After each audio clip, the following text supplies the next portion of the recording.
Hello everyone and welcome to another Throne and Liberty video. My name is Brian if you happen to be new to the channel, but to the almost 70,000 of y'all who've hit that subscribe button, welcome in, welcome back. And my hope and my goal with this channel is to hopefully at least convince one or some of you guys that you too can also become an everyday millionaire. Yes, that's right. Maybe you haven't checked out a video from me in a while. We're doing some really great stuff. And if you guys want to stick around for the end of the video itself, we'll talk more about what that actually means. However, today we're diving into the latest news coming about Throne and Liberty. Some major changes are coming. Now, Throne and Liberty.online, I'm going to include a link in the description. It's got some interviewing going out there, and we're talking about the global version for the release of this game. So I'm going to spend some time with this article and you guys today to highlight these changes, give you all my thoughts, as well as if you guys just want to go click on the information, read for yourself, the link is in the description, so go and enjoy that information. I'd love to hear your thoughts regardless, so sound off in the comments below. Let's dive in. So we all know at this point which the main concerns about Throne and Liberty for its Western release. Fortunately for quite a few, this problem has been the static combat system, pay to win, and the autoplay.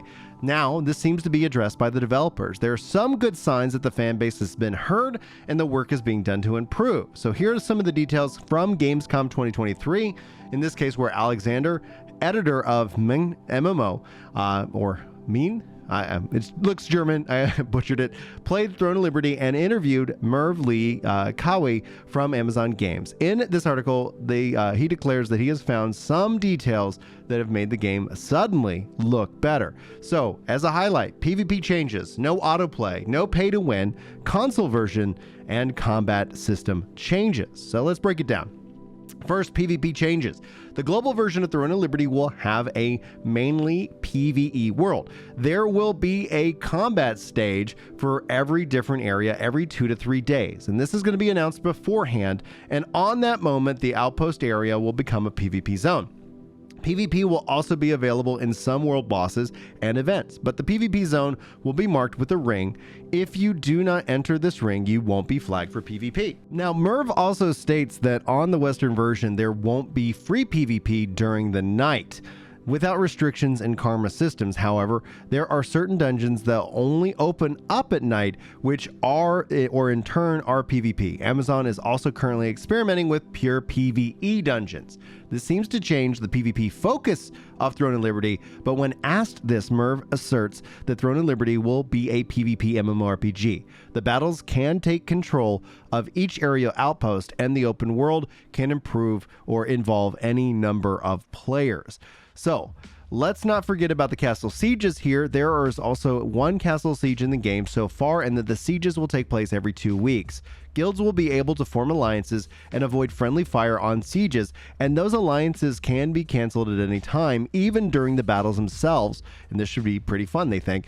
The other fun feature is the tax collection. A guild that wins a siege will benefit with the taxes on different areas, but in order to get the cash, they will have to transport the taxes from the outpost all the way to the castle. Other guilds will be able to attack the tax caravan and steal a part of all of the tax money.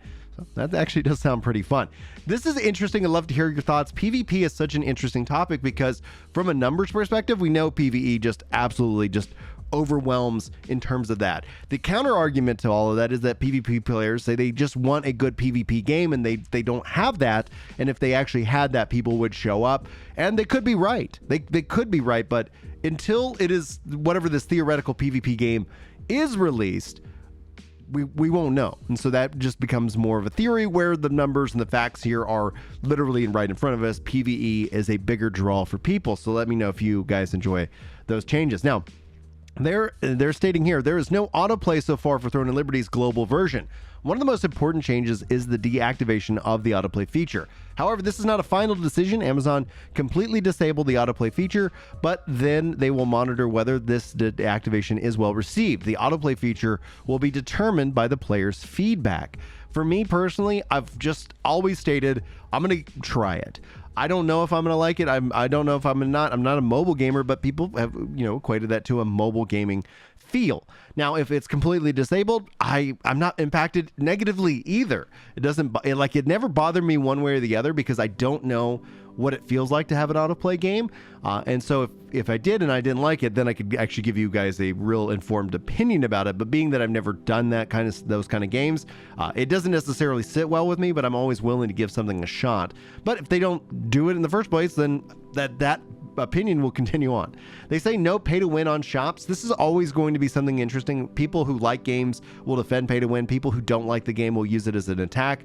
But Amazon claims there's going to be no pay to win in Throne of Liberty's global version. One example is that the token that allows players to continue farming for 8 hours after logging out, that item won't be present in the global version of Throne of Liberty, just as an example. I think that's a win. Anytime that we can make sure that people aren't being, incentivized to spend money to get an advantage over another player, that is a good thing. However, we do know like freaking whales come in and fund it. So ideally, the game will receive enough funding from like a battle pass or something like that. I believe that's what they've shared, but we haven't seen that full detail. So I reserve from here into the future that we can still, I'm not yet calling it a not pay to win game. We have to wait and evaluate it on its merits when it's released, especially the global version. Throne of Liberty for consoles. Amazon is obviously very interested in Throne of Liberty console version. This will be present in the next test, and they hope to launch on PC and console version at the same time. And yes, crossplay between platforms, absolutely critical. Hopefully that also entails cross progression. I would love to be able to have this on PC, on GeForce Now, and also on my Xbox to kick back, relax, and enjoy. Combat system, they said, we already know that the static combat system has already been addressed by NCSoft. They're making changes, and that's when I've spoken to this as a developer, I'm like, oh, they're actually giving the game enough time and using the beta as a beta to really kind of bring this out into fruition. It does sound like this is also getting pushed to 2024 for the global version, which I think is a good thing. That lets the game come out, it lets people rush it, it lets people figure out all the flaws, and then we get a better version when it is released overall. And yes, this is probably going to have an SEA region, but we'll cover that more in the future. But anyway, guys, yeah, so a couple cool things there. They say a few more general things. Green grade items can now be upgraded to +6, rare items up to +12. You can fail the upgrade, but the item won't be broken or downgraded, and you can craft your own equipment. Those are the details coming out of Gamescom 2023. So thank you guys so much for joining me on that journey. Now, for those of you who want to dip out, no worries. This is the perfect time to do so. This is what I call class dismissed. We've been doing this on the channel for a little while now, and I really enjoy it. Going to talk to you guys about what is going on. I'm going to highlight one comment here today just to give you guys a taste of what it means. Scrunky says, also, just to let you know, you've sounded pretty rude and confrontational about stuff in your videos regarding politics that have nothing to do with the video topic. And I'm not a fan of that, and I advise you to please stop at all your political talk. Now, for those who don't know, people are talking about politics. I make a comment on it in it. And no, I'm not going to stop. I don't. If you don't want to be a part of the channel, that's perfectly fine. There's lots of great creators out there, who are covering video games, and I encourage you to go check them out. It is really off-putting for people like me who give zero Fs about politics or religion. I come here for your Starfield content, not to hear you rant and complain about unrelated crap. If you want to cover those topics, do it on a separate channel or just make it your own video topic, please. And no, so it's always interesting to me, like people are like, hey, do this about your channel. And I'm unapologetic about it.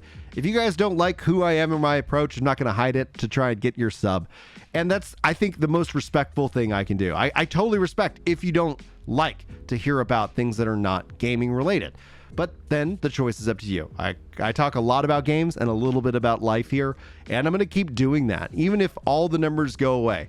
And that is ultimately where my hope is that even if that does come to pass, that at least somebody out there got the awesome message that they can win, there is hope, and they can build wealth and really change their lives. And that's the message that all of this is about me hopefully telling you that you've been lied to your whole life and you can start winning, and it's painful, but I've done it. I am living proof of it. And I shared actually in my last Starfield video about how we paid off $100,000 in debt, and I'm not going to apologize for that, and I'm not going to change my content or my style or my approach because it might offend somebody. I'm not here to hold your hand.